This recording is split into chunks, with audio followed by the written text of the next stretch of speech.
regarding the issue of the Nanika group. Now, to understand the origin of the Nanika group, I think you should look into what is happening now in the United States. For a few years, a new ideology has been spreading, and it started in academia. They call it woke ideology, but here we refer to it as the mind virus. Look at the mind virus as a selected gene. Like all genes, all it wants to is to survive and therefore replicate.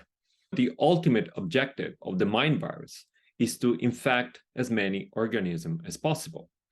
Now, the mind virus is a parasite-like gene that is not capable of producing value by itself.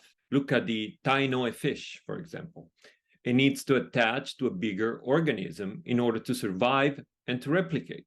That organism is the state. Therefore, people affected with the mind virus have one ultimate goal: increase the power of the state. So you understand now why the mind virus started in academia. Academia is mostly occupied by people affected with the mind virus. You would call it leftist. And this is true all over the world.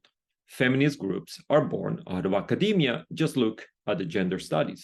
The reason is simple. Their lives depend on public resources.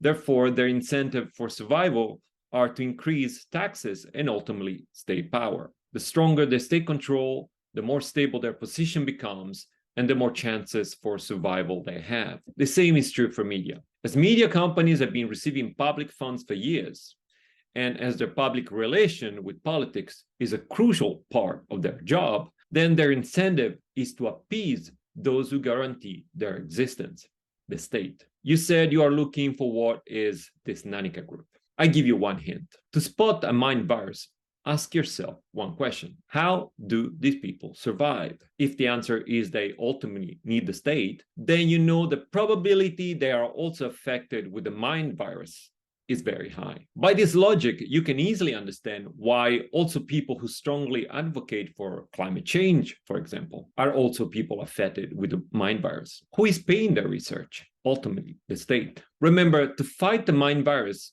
is to fight those people's very existence. This means they will fight you with all they have until their very death.